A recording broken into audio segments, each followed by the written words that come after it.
let's start. First of all, you are a god in this world, and we want to make you feel like a god. We want to give you god powers. Some of those god powers are going to be spectacular and destructive, and some of those god powers are going to be creative, and some of those god powers are about making the land into what you want to make the land in.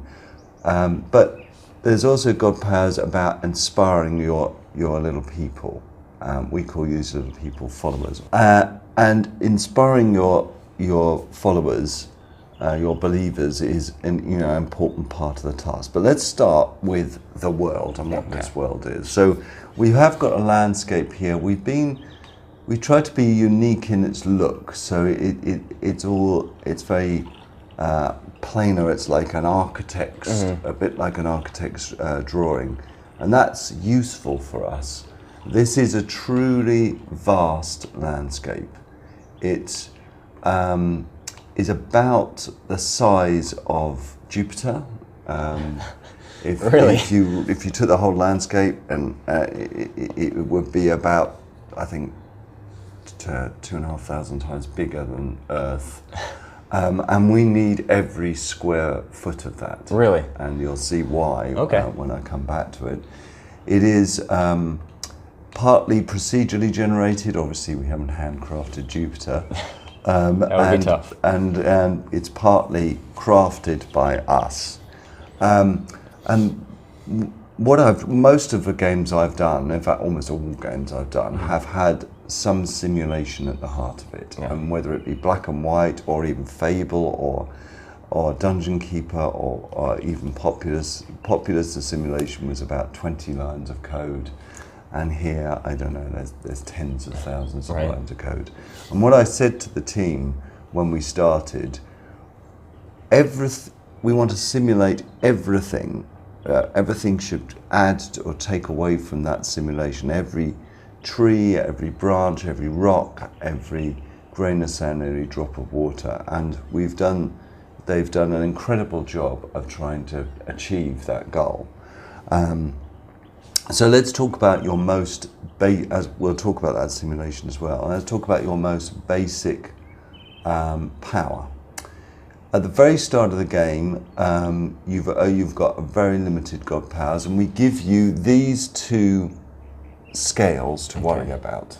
So the top left and the top left, yeah, of course. The top left and the bottom left. Okay. The first one, the blue scale. This is a context-sensitive scale. At the moment, you have to worry about the number of followers you have. And your job at the moment as a god is to get as many of these people as you possibly can, to spread your population out. It starts with just 2 people. These are kind of like your Adam and Eve. And as the game goes on, so you're able to spread your population out and increase that population. So that's the first number to worry about. The second number is, as you get more people at this stage, they're going to give you more belief. And this is a purple number down the bottom left. And that belief will fuel this stuff. These are the god powers you've got. The most simple thing is the ability to sculpt the land. I'll talk about, this is something called a totem, which takes away the free will of your little followers. You've got champions. You can inspire your people to build statues and temples at the moment. Later on in the game, that will change.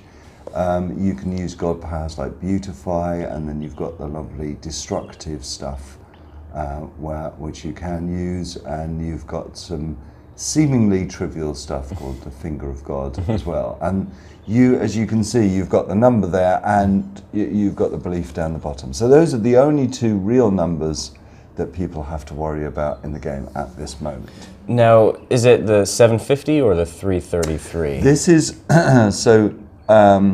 if you look up here, you've got 2 numbers. One is 666. Oh, okay. By coincidence. Purely I've never by seen coincidence. it as 666 before. That's a bit scary. This is the current population. Oh, okay. And this is when you reach 750, you're going to get some sort of upgrade. Okay. Now, I've got a lot to talk about these upgrades and the metaphor that we're using for those upgrades. So at this stage of the game, your motivation is super clear.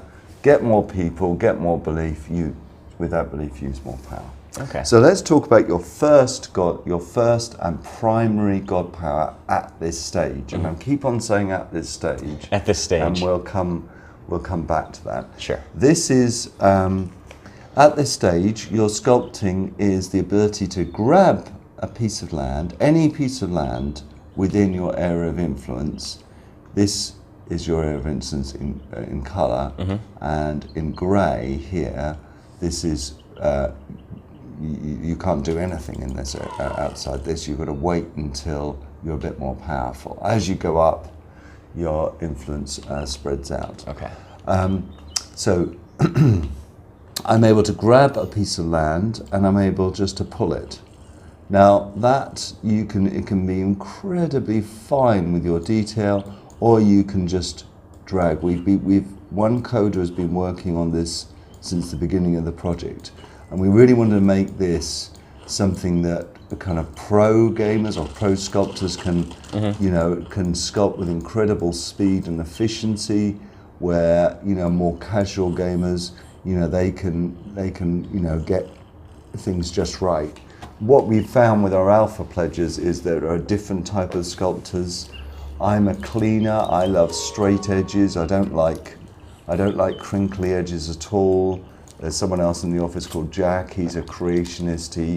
He'll sculpt around and preserve every single tree that he possibly can.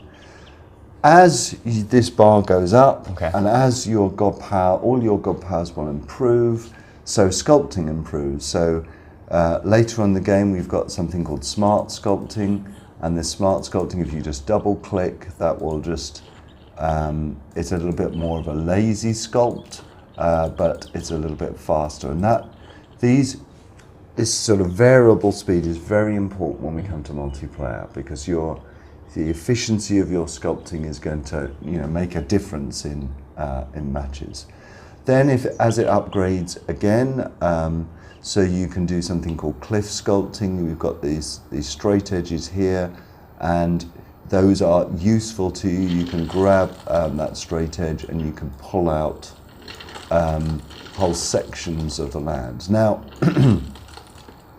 this is, as you sculpt, you're also adjusting little bits of the simulation that's underneath. Okay. And those little bits, when you start adding them together, when you start adding together the trees that you've removed, you add together the rocks you've moved, they start making differences in the world. And this cliff sculpting at this stage is an example of that.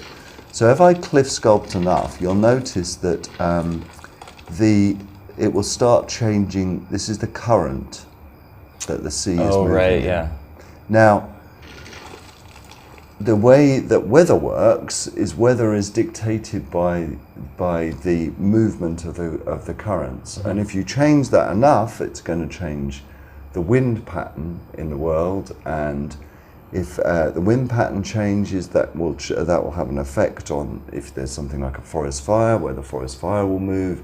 It'll have effect on rain as it comes in. And so that's what I mean by these little simulated effects. So now, as you're sculpting around the world, are you expending that belief resource? Yes, you are. Then? You just can't see it at the moment. If I cheat now and give myself a tiny amount of belief, you can see as I sculpt. In fact, I haven't got enough, but as I sculpt, now give myself too little belief. Then it starts using up that belief. Okay. So you've got a really nice kind of loop. Now you also might have noticed as I sculpt, as I create flat land at this stage, it will create these things that we call plots, and those plots will always try and fill the most efficient use of that flat land. So if I remove this tree, it'll change this to plot 4, that's a plot 2. And that will mean if we have a follower, he will build a cottage, and that cottage will hold 5 people. Now that's important because at the moment, these people that live in here live in a hut, and that hut only has a capacity for 4 people, and it's completely full. So your population isn't going to expand anymore until you get them to build something else. I've got to get rid of this wolf. This wolf has plagued my life since the start of me demoing 2 days ago. So if you have a look at this house now, I've got 2 things over this house. I've got this flag which shows how many people are in this house. It's at the top, it means the house is full, and I've got this little tiny purple ball, which if I collect that will give me belief, which I can use to sculpt. Oh, okay. So it's little tiny small beginnings, and if I push this person out of this house, he'll come out and he'll start building that. At the early stages of the game, when you don't have Finger of God, you can say, well, I don't want you to do that, I want you to do something else, and so you can just sculpt over it. He doesn't particularly like that, you know, I can keep playing with him, and he'll eventually go and build something that I wanted to build. I can sort of inspire him to, if you like, to come over here. So you can be very playful with your followers. If you just leave them, they'll just get on with it. So that's the principle of the game at this stage. Okay. Now let's just talk about at this sentence at this stage, because what we're trying to do, another aspect of a God game which I find so exciting, is to give you something epic to do. It's, you know, one thing is to give you, you know, a little world to look after and, you know, be God to this people and to sculpt a lot, but, you know, that's not really epic enough. So let's have a look at this. This is something. This is a scrapbook, and it shows off here what the destiny of your people is and what you're going to play through as a gamer. We are currently in the primitive or the Stone Age. Okay. In the primitive or the Stone Age is all about spreading your population out. So it's all about fulfilling this top left-hand blue bar. You'll go through the establishment period, the growth period, the expansion period, and the conquest period. When you reach the end of this age, you will move to the Bronze Age. This blue bar will no longer require you to do people. You'll be more worried about tools. You'll have to get your people to help your people to mine resources. You'll have to help your people discover inventions. They can discover things like plows. They can start things like farming. They can make swords, which will improve their battles. When you get through the Bronze Age, you move to the Iron Age, then the philosophical age, the Imperial Age, which is a really interesting one. Eventually, what you'll be doing is very different, but eventually they'll invent rockets and they'll go into space. They'll no longer walk everywhere, they'll drive around in cars. So we're giving you this epic challenge of taking your people, being a god to your people through the ages of man. And what your followers who utterly believe in you and love you at the moment, how they change and how your relationship will change will be a fascinating thing. Now, is the age that you're in, does the game just read your current progress level, and does that determine it, or are there other factors going on, like a timing system or anything like that? Very good question. You fell into that. It was a perfect question for my next thing, the next thing. So if I turn the page, I'm going to talk to you about how you go up levels. Okay. Now, what we have here, we've got 2 things. On the left-hand side, we've got commandments, which is terribly spelled, but I'll come back to commandments. On the right-hand page and subsequent pages, we've got these cards. Now, these cards, when you are given these cards, and when you get these cards, and when you find these cards, and when you win these cards, so there's 3 types. There's getting the cards, that's from completing the blue bar, you get a set of cards. there's finding the cards in the world, and then there's winning the cards in multiplayer. As you win these cards, each one of these cards does something new inside your world. So, for example, I completed the blue bar and I got this new god power. I got this when I got to a population of 250, and that allows me to control my followers directly. When I got to population 150, I got this blue card, and that gave me a new god power. When I played multiplayer, I actually got this card, Wattle and Doyle. I won this card from you in multiplayer because you had card 11, and you won off me card 15. And so, giving you these cards is marks your progress, allows you to collect these cards, is the metaphor that we use to progress your people. Okay. And those three ways of getting them: one is completing the bar, secondly is discovering the world, and thirdly is winning them in battle mode, or story mode we call it, and multiplayer. And I love that metaphor because I love, I'm the sort of person that loves collecting stuff. Some of the cards, fortunately or unfortunately, like permanent structures, for example, this allows the followers at this stage to build things not out of sticks anymore, but to build them out of Wattle and Doyle, require other cards before they can be completed. So that is, that is a little bit, that gives you a kind of a mission to do. So that's the metaphor of where we stand. Right, let's go and have a look at, he's still building that house. I could, if there was another person available, I could help him out. I'll just scroll over here and we'll just have a look at my world. That was a little demo section. This is more of my world. This is where my 666 people live. And you can see I've got a lovely lot of belief to collect. So if I just collect that belief, and I need it to demonstrate the next thing. So that's almost like a visual representation of a religious offering. Yeah, it's exactly. It is. There are more people in the big houses, so that those big houses collect more belief. Now, in one sense, I love this way of collecting, is that we actually play, I think it's Mozart's second concerto, as you click down the belief balls. Oh yeah. That will go on for, many minutes. But I can see that some gamers are going to say, well, that's like Clash of Clans, you can't have that.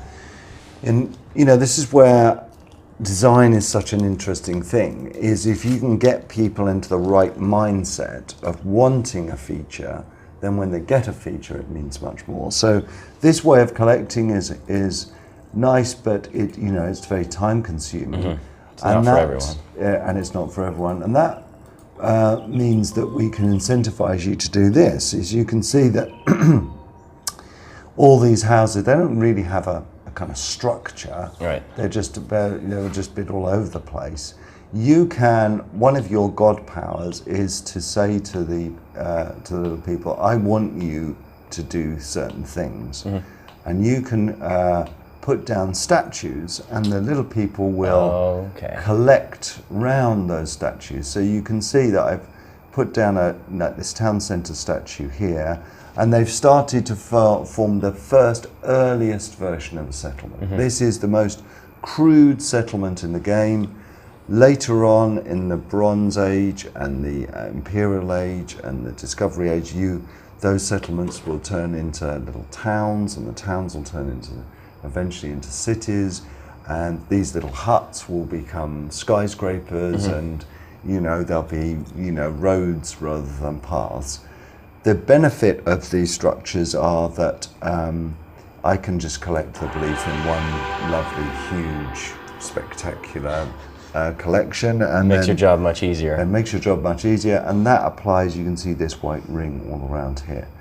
So, really, at this stage, the game is all about spreading your people out, giving them some sense of society. It's all about using your sculpting skills to exploit the land. So to spread the civilization out, how does sculpting help that society grow? Are you trying to flatten the land, make it as inhabitable as possible? That is completely up to you. I mean, obviously you're American, and Americans love flat, straight cities. I mean, you know, it's very true. That's the way you do it. Us European, for some bizarre, insane reason, will build cities around trees. Right. And you know, if you look at London, it's like, you know, a spider's been sick, and that's our road network.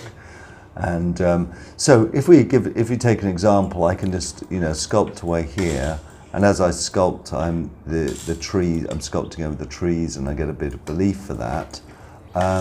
You've got to be careful, of course, because later on we're using this stuff here, these rocks, which are just seem to be in the way at the moment, are actually used as a resource to make things. You know, you don't realise this at the start of the game. If I just clear away these rocks, I get a bit of belief for it. So you know, I don't want. It's like civilization really devolved. We had no idea that, you know, in Britain at the moment there's this big thing about shale gas. We had no idea that the whole of this place called Yorkshire is built on the massive shale gas pit. Right. And, you know, they want to dig up Yorkshire and mine all the shale gas. It's this similar thing here. We were never sure what a resource is for. I mean, there's this stuff here, this black stuff here, and it's a bit of a mystery. In a later age, maybe this black stuff is an indicator of something underneath the land. It looks kind of oily, doesn't it? And you know, that, you know, is an interesting, fascinating area. But at the moment, it's all about the aesthetic of your world and the efficiency of the layout of the people. You can, if you are someone who is very anal, I can take one of these plots and I can just actually move it around and line it up. So if I want grid-based cities, you can have grid-based cities. You know, absolutely. You've also got, as you sculpt, I'll just get some people out to do this. Now this is a bit far away for them to see, so I'm going to use my totem power to direct them. You have to be a little bit careful with the totem power because it squashes their free will. If you squash their, oh well, someone's found it actually. They've climbed all the way up here and they've found this little plot. I can, if I want to, you know, I can be very relaxed about this. I'm not a relaxed player. Or I can say, right, I want everyone to work. So we'll do that now. I'm just going to put my totem down here, and you'll see what I mean. I can just bring everybody out. And again, you may think, oh, this is bloody move again. You may think, oh, well, that's a bit tedious clicking on here, but just like collecting belief, there is a way of automatically doing that, but it has consequences later on. So I'm just pushing all the people out of their home, and I've now got a lovely little force of people. Now, if I move this totem around, it's highly context sensitive. So if I move it over one of those plots, then they'll build the plot. If I see something in the world that I want the little people to interact with, I can move it over there. So, for example, over here, there's this stuff here. I'm going to move my totem down here, and that tells the little people to come. I'm not sure what this stuff is at this stage. If I pull the land back, you can see that it's something which kind of goes on into the mountainside, and we'll just see what the little people do with that.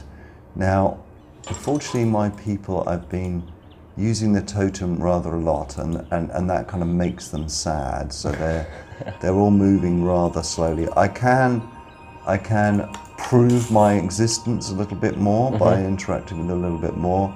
But at this stage, they're being rather lazy. But we'll see what they do. I will take some people out of these houses as well. Let's just get this hand here. So they're going to interact with this. Once they've got to this spot, I can either leave the totem on or I can just deactivate the totem. And sure enough, they started mining that stuff and producing things like that. In this land, there is many fascinating and interesting things, and getting your people and yourselves to explore it. For example, down here underneath these trees, you can just see there's a chest. If I clear these trees away, then I can get to that chest. Chests are for you to discover. That gives me one of those extra cards. I've also got things like shrines, again for you to discover up here, and this I need to get the little people to, and at the moment if I move my totem up there, I don't think they'll be able to get there because I'll need to help them. Oh, they might be able to get up there. We'll see if they do. I've also got big mysteries as well to I'll leave that on. This is one of the big mysteries I discovered, that buried underneath the land are these massive relics, and I have to sculpt away at this stage because the little people can't help me. I have to sculpt that away, and this is a massive statue. If you get to the end of that, you're going to find some truly incredible cards. So that's the kind of world as it stands at the moment. At this stage, it's all about spreading the people out. You got any questions about that? No, I think you explained it pretty well so far. Okay, so let's move to the multiplayer and the story. So one thing I should say is your homeworld is totally and 100% persistent. Okay. If you go offline, if you stop playing the game, the world will still be running its simulation. So trees will grow, the little people will finish building their buildings, they'll generate belief. So when you come back, the world has moved on a little bit. Oh, okay. It needs you to move on significantly. Mm-hmm. So when I go off into multiplayer, my world is still existing. Now, there's two types of kind of multiplayer. One is the story-based single-player mode, where you're playing through a story and you're playing through these battle maps. It's exactly the same as multiplayer. If you win a battle map, you win some new cards. And then there's a fully functioned Steam-based, at the moment, Steam-based challenges. You can send challenges to your friends. You can group people together. There can be 2 gods versus 2 gods, or 4 gods versus 4 gods, or 1 versus 1. So we're going to go and have a look at a battle map now. There is a horrendous bug in here, a horrendous sound bug, so I apologize for that. So we're going into something called the Forsaken Forest. We're going to win a new card, which is this new follower. Incidentally, I've played matches before.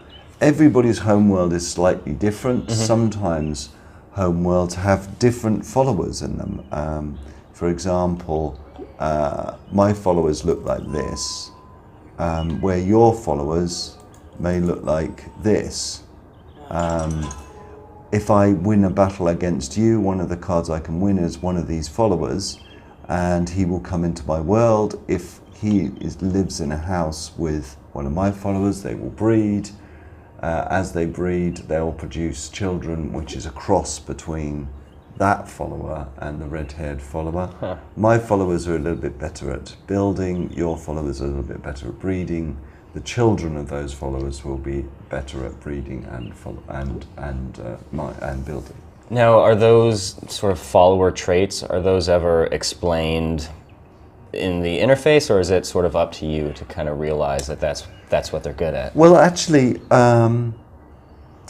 the slightly insane thing about GODUS is we never explain anything in the game. Absolutely everything in the game is discovered by you. Okay. Now, personally, I think that if you're playing a game and you discover a feature, mm-hmm. and you think, I've just realized that that's what the totem does, or that's what that mine did over there, mm-hmm. that feels more joyful than getting an instruction leaflet or a tutorial. Mm-hmm. So nothing is explained. it's for you to experiment. Right, I've got this new follower here, and I've got my followers. How can I use that? Right. And it's just as simple as getting them both into one house and doing that. Anyway, let's go and play a multiplayer battle.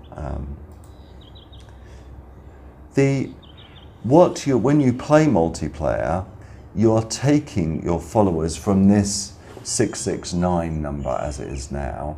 You're taking your followers from that, and you can bet those followers. And when we're playing in multiplayer, I can bet, right, I bet you 60 followers versus 60 followers, or 40 followers versus 40 followers for these rewards. In battle mode, the more followers you use, the less rewards that you get. Oh, I've used a lot of followers. It almost feels like a couple gods getting together on a Friday night over poker. Yeah, absolutely. And just betting human lives. That is completely it. So now we're moving in to, this is far more like an RTS game. I've got a lot of followers. The pace of this game is much faster. I'm going to use my totem to create a little army. Now, because we're both at the primitive stage of development, this army will be very primitive. They won't have any weapons. They'll be fighting with their fists. If I've moved to the Bronze Age, they would have developed swords. They'll fight with the swords. In the Iron Age, they develop bows and arrows. It's not until the Imperial Age they develop gunpowder and they can shoot each other. And in the Imperial Age, they'll form ranks. So you'll have one army versus another army. This is the sound bug, by the way. Another army. So at this stage, I've got this very primitive, simple army. And my challenge on this map is to defeat, I had to turn off the AI, by the way, because it just kept defeating me. I have to defeat these guys here. So firstly, I'm going to take my little army up on this ridge. Now, at this stage, it's all about, I'll just take them up to here.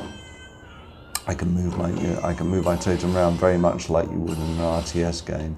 And my people will respond, and you can see that they're moving an awful lot faster. I'll let this bug finish. I need to collect my belief, because there's three ways of fighting in a multiplayer game, and we give different modes to support this. We can fight God versus God using God powers. We can fight using our people attacking each other, or we can fight using the land itself, because the land is still completely deformable. Now, an example of that is I need to get these little people down here, but as you see, these steps are just too high for them to get down. Right. So I'm going to have to do something called stepping. And what stepping is using your sculpting God powers to make the landscape into something which my little people can navigate. And I'm just pulling the land out. Now, if we were playing a multiplayer game, I would have to have influence. I'd have to have a house nearby so I could sculpt the land. Otherwise, it would just be this crazy mess. So let's just complete this step here. Now, remind me again why they were responding more quickly to the totem this time around relative to that. It's just that this is what we've set. I mean, if they're really slow, the battles tend to be really slow. And, I want the battles to be kind of a little bit more pacey. Otherwise, they can go on. Sometimes, these are the things that we can adjust. Sometimes the matches will be, incredibly thoughtful and slow, and sometimes they'll be manically fast. This is kind of set in the middle. So I'm going to move this totem down here, and we'll just put my people down here and have them wait. But this force of people I've got here isn't going to be strong enough to take out all these houses. So I'm going to use one of my God powers now. And we've got all these God powers I'll just cheat, by the way, horrendously. All these God powers we've tried to make interesting. So this is the Meteor Strike. I can, the direction I throw my mouse is the direction the Meteor Strike will go in. So that will... Seems effective. That is pretty effective. This is an upgraded one. I can be quite precise about those meteor strikes. So this guy on the hill here, I can just take out. Oops, that wasn't precise at all. I've now burnt my own house.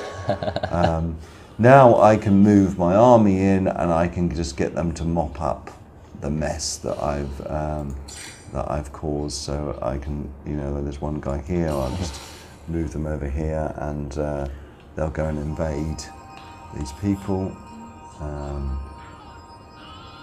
If I deactivate them, I let them use their own free will. They'll do what is sensible, so they're starting to build things, and I can spread out more. If I move my totem over here, I can attack a house. Or you can see that all the simulation stuff working there, that these trees have heated up this rock, and with a god power you can throw these rocks around. This land is kind of poisonous to them, so I'll just use something called a beautify god power, which it just seems to be all about making the land more beautiful, but actually it's very useful in multiplayer to get around things like that, and it also improves the birth rate of your people. And so there we are. I won that really simple match. As I win that match, so I will win the following cards in addition to that new follower. So I've got this new upgrade card called Family. Family will increase the birth rate in my home world. I'm now going back to my home world, and I've got I'm increasing it up. So that's the kind of loops in the game. Now, okay. So one other thing that I need to talk about is why this world is the size of Jupiter. As you see, as you play the game, so you at this stage you get more people, and more people means your influence spreads out. What you don't realize is that actually when you first went into the game, you were given a plot of land on the surface of this massive planet, and there is about 100 miles between you and another human player sculpting and building their population up. Now, it's going to take you a very long time to get your area of influence out to meet that other player, but when they do, at that point, you have some choices. You can either be isolationist and say, no, I don't want anything to do with any of the other players around me. I want my people to be separated from them, and they won't interact. You can join forces, and joining forces means that my population plus your population will then combine together. That'll make it easier to go up and approach the space age, which is, you need a lot of people and a lot of tech to do that. You can choose to be cooperative, where there will be essentially still two different races, but you can do things in each other's worlds. And this is all happening all simultaneously on the whole of this planet.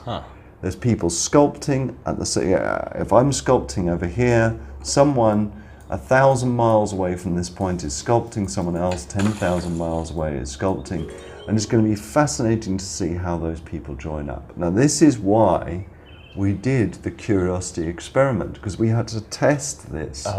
Could you support thousands of people doing things at the same time? Now, that was an incredibly simple experiment, but remember, curiosity was made up of 60 billion cubelets. That's a lot. No one really asked themselves, why are they doing so many of these cubelets? That is, we have got, there's more than 60 billion, but, if you look at the surface area of what this is at the moment, it's a very, very large number. And that's why 60 billion is there. I would have to imagine that a game like this, though, would be doing a lot more computing and provide a lot more stress for the servers than tapping away at the cubes. Yes, they would. I mean, in some ways, it's a harder problem because what you're doing is more complex. in some ways it's a simpler problem. Actually, this is a voxel-based technology where what you're doing when you're pulling this out, you're just adjusting numbers, and then the local client is interpreting those numbers. So it looks more complex doing this stuff rather than tapping. But essentially, you know, there's a map. In Curiosity's case, the map was represented by cubes. In GODUS's case, the map is represented by these pulling and pushing stuff. And then there's a simulation. The simulation is inspired by the server, but it also runs on the client. So it does work. It absolutely works.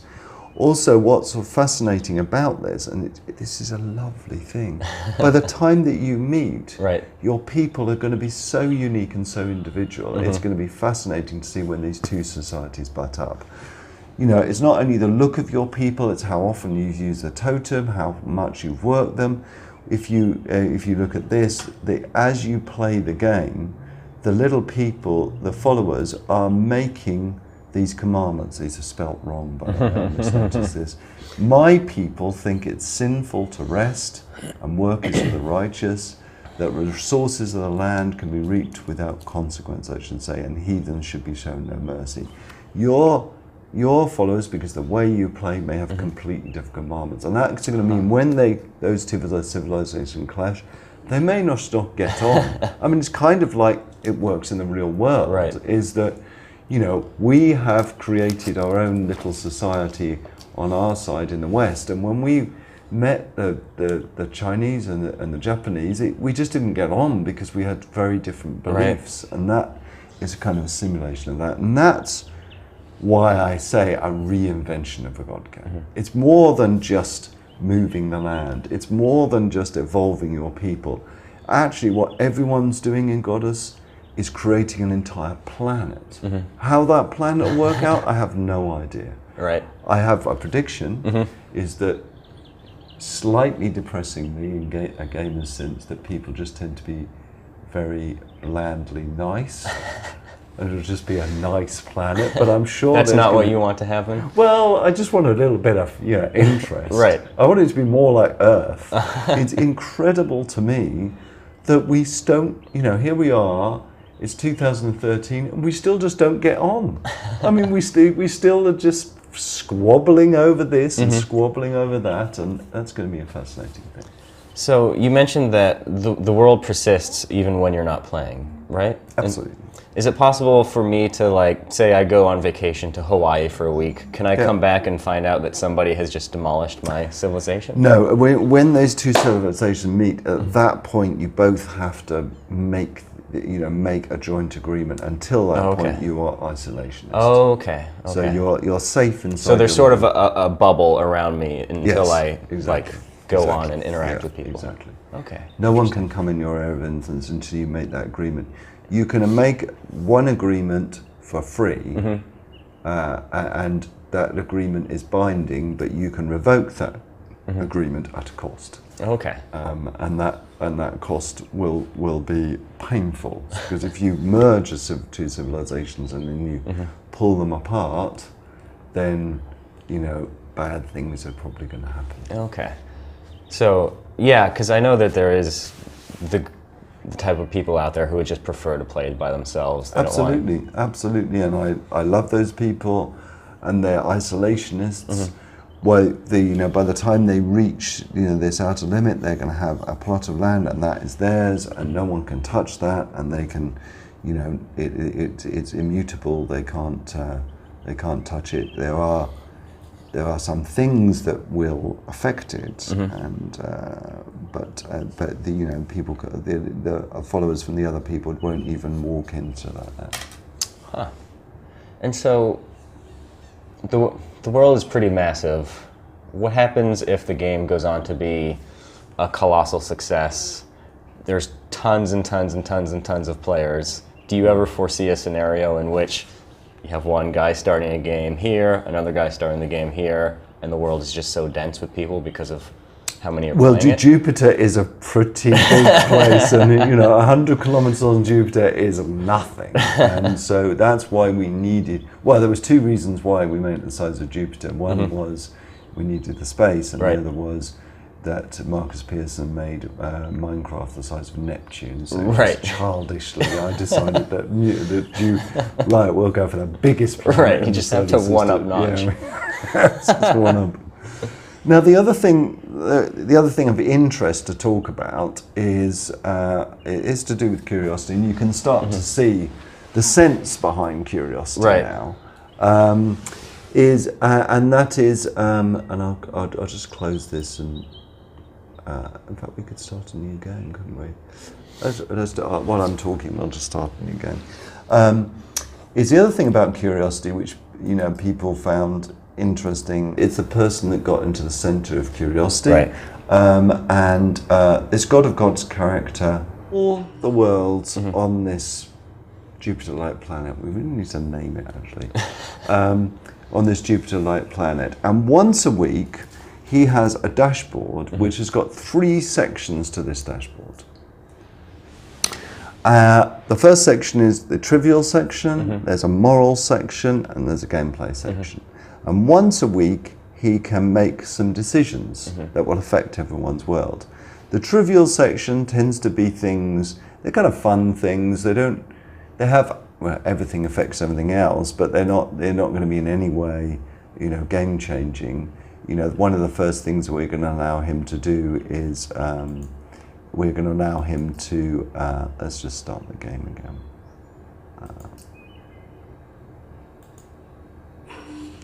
We're going to allow him to click on a button, and if he clicks on that button, the weather outside his window will be replicated in the weather in everybody's world for a day. Wow. Now he lives in Edinburgh. So the weather's not always going to be nice. No, it's very rarely nice. In the moral section, we will be setting him, and the community will set him moral questions once a week. Okay. And one of the moral questions could be, do you think it's right for followers to work 24 hours a day? Should they have some time off? He will, he can say, no, they should have 3 hours off or 6 hours off. When that happens, all these little followers will stop working for 2 or 3 hours a day, or carry on working. Those moral questions could be interesting. They could be about contraception. They could be about, is it right that followers do this or that? And that again affects the whole world. And the last is the gameplay side, and that is, things like how much belief you get for tapping on the rock. Now, he does that for 6 months. In that 6 months, while he's doing that, any money that we at 22 Cans make via GODUS, he will get a percentage of that, percentages of that. And he's going to be accruing quite a lot of money. At the end of his 6-month reign, any GODUS player can earn the right to challenge him for God of Gods. They will play a televised multiplayer match. Whoever wins that match will then get the crown of God of Gods. They will then have that dashboard. They will then get those royalties. And so this is like this, this pro gamer way of There's a very esports element there. It is. Why not? I mean, if you're going to make God games a viable genre, you've got to make them, kind of relevant. Yeah, modernize it to that. Now, obviously, if the game is very successful, that could be a substantive amount of money. Incidentally, we're releasing the early access version of GODUS which is a beta version, on the 13th of September. And then the month after, in October, we're going to be releasing the tablet version. And then after that, we'll release the Android version. And then in the new year, we'll release, possibly even the Oculus Rift version. Maybe not, or the console version. So, I'd love to see that one. We're gonna carry on spreading the game out. Awesome. Yeah. Well, this is the very start of the game. As you see, there's your Adam and Eve, and you've only got one single tiny God power. You're only able to sculpt the land, and that's your area of influence at the very start of the game. So there's no balloon that says, hey, why don't you try sculpting the world? Or, hey, why don't you leave these guys over here? It's just, you're thrown into it. It's the joy of discovery. I mean, you can go online and look at wikis Sure. that come out of your ears. I mean, there'll be guides, I'm sure, in Steam to do it. But for me, one of the most delightful features in the game when I realize that I can do this, and not telling you how to do something and getting you to invent it and discover it yourself is I think it's a worthwhile thing to do. We'll have to. I mean, we'll test this in beta, of course. Yeah. But and if people say, I even a 4-year-old works out this smart, so I'm not worried about it. Huh. So I guess the other big question I have for you is, it seems like there's a lot of micromanagement that you can do in the early stages of the game. As the size of your civilization grows, how does the sort of your input into the world scale up? Well, sculpting changes, as you see. You can start by just moving tiny little fractions of land, and that scales up to being able to, when you're very powerful, being able to move entire mountains. The interaction with your, if you think of that plot, for example, at the start of the game, a plot is all about building just a house. You saw that I can also use a plot to build things like statues and temples. I can also use a plot later on to build like factories and universities. I can also upgrade, and you didn't see this, I can upgrade a house, so you can inspire the people to start building stories on the house, and they become skyscrapers. You can just imagine how we can use sculpting and nudging. I should have shown this. You can not only sculpt and nudge the land, but you can sculpt and nudge roads and paths and motorways and runways. Okay. And so it's using, really, when you think about it, it's using this action and clicking and Just that pulling simple click. and double clicking. How are we going to exploit that to use all sorts of things? I'll give you an example. This won't be in the beta release, but might be in one of the updates. One of the things that the pledgers are really keen on, the Kickstarter pledgers, is being able to use your God powers to nudge and sculpt trees. So if I just use this pushing mechanic to nudge this tree, I can push this tree and deform this tree in different ways. And that's just an example of this deforming and sculpting doesn't need to apply just to the big landscape. It can apply itself to any of the models or any of the things in the game. I cannot wait to play it. This is right up my alley. I think I'm going to sink a lot of time into this. I mean, one of the things I should say is that our plan, although we've got some challenges with that plan, not technical challenges, they're more sort of businessy challenges. Our plan is, if I am sculpting on my iPad, it is 100% compatible with my PC version. I can, be playing on my PC and then pick up my iPad and continue playing. And you can even sculpt, and you can see the sculpts coming out on it. Just like Curiosity, in Curiosity you could tap and you could see other people's taps. On here you can sculpt and see. We'd love to do that. There is a business challenge to doing that. But we at least do your homeworld will be 100% compatible. You can play multiplayer games on your iPad. I prefer to play them on the PC myself. But you can do all of that on here. Cool.